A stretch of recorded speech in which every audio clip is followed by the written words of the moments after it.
So, with this chapter, we have a little bit of a chronology problem. So, with last chapter, we dealt with World War One, we dealt with the Great Depression, we dealt with the interwar years, we also dealt with World War Two, where we already have created the Soviet Union. With this chapter, we just have to back up a little bit to the end or near the end of World War One in order to get the Russian Revolution that we have sort of kind of, mentioned at least in passing in an earlier chapter. And then we'll kind of catch these guys up and we'll deal not only with the communist revolution in Russia, but also the communist revolution within China. It tends to be a little bit of a split event. You're going to see that it begins prior to World War II. We're going to kind of hit pause on it as soon as the Japanese invade mainland China. That really is one of the things that begins World War II, at least in the Asian theater. And then we'll kind of pick it up again once the conflict with Japan is over. There'll be game on for Mao and the communists. But to start off with here, there's many jokes of the Soviet era is going to highlight the hypocrisy of the communist system. And this is going to be something that obviously we're going to be talking about this chapter and also some subsequent chapters as well. And in general, the collapse of the communist regime is going to be greeted by many as a promise of liberation. What's going to be a little ironic about the communists, whether we're dealing with them in what will become the Soviet Union or in communist China, both of them will present themselves as an alternative to the oppressive nature of the pre existing state.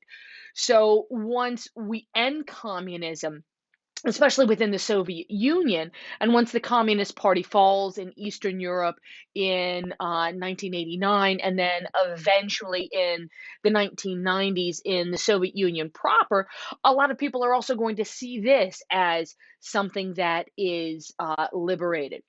Almost everywhere, the communist regimes came to power through war or revolution. This is not going to be a peaceful situation. In fact, if you kind of remember back to the chapter that we talked a little bit about Marx, Marx believes that that change is only going to occur through revolutionary upheaval. Now, these won't really necessarily be Marxist revolutions. They're going to take the ideas of Marx and they're going to tweak them to fit the situation that they have at hand, whether it's Lenin and then later Stalin in the Soviet Union, or whether it's Mao in China. The same basic Marxist message is going to be there, and the same idea that change is only going to occur through revolution is also going to be there. They also are going to provide a major political slash ideological threat in the Western world. I mean, we end up having the Cold War from 1946 to 1991.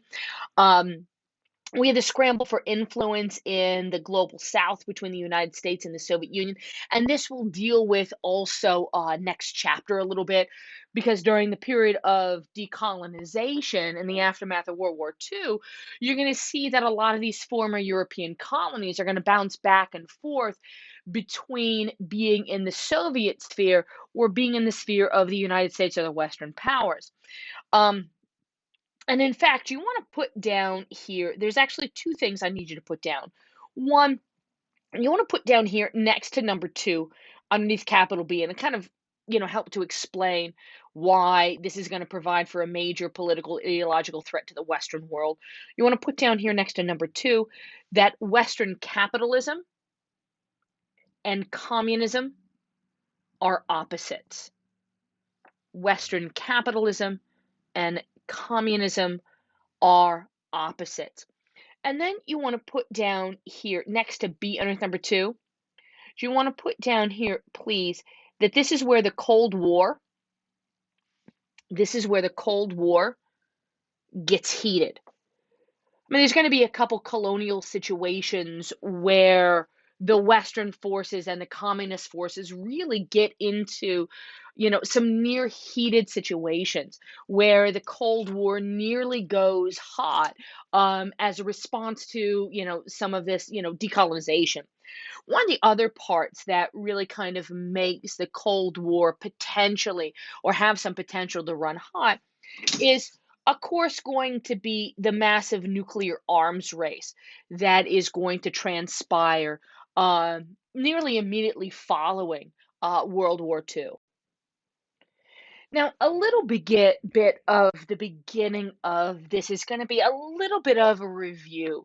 Um, we did talk about Marx a couple chapters ago when we were dealing with the Industrial Revolution because his ideas are going to come out of that. So, the communism that we're dealing with here has its roots in 19th century socialism, which, of course, is going to be inspired by Karl Marx. Most European socialists had come to believe that they could achieve their goals through the democratic process. Although you want to put here next to number one underneath capital A, you want to put down here, please, that many Marxists lost their revolutionary ideals.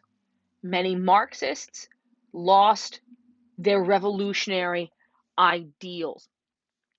As time goes on, and as a lot of labor reform and just in general reform to make the working class lives better, is going to sort of kind of, in a lot of ways, mute the revolutionary zeal that a lot of these Marxists have.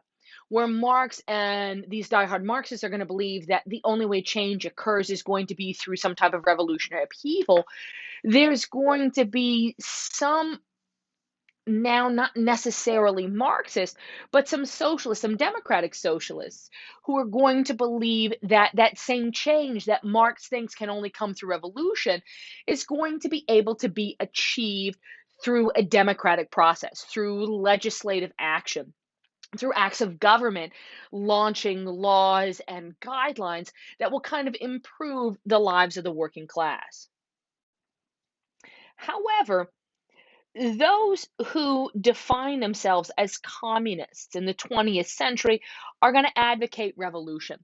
These are going to be the ones that will lead the revolution in Russia in 1917 and 1918. These guys are going to be the Bolsheviks who will eventually rename themselves the communists during the period of the Russian Civil War. At communism's height in the 1970s, almost a third of the world's population was governed by communist regimes.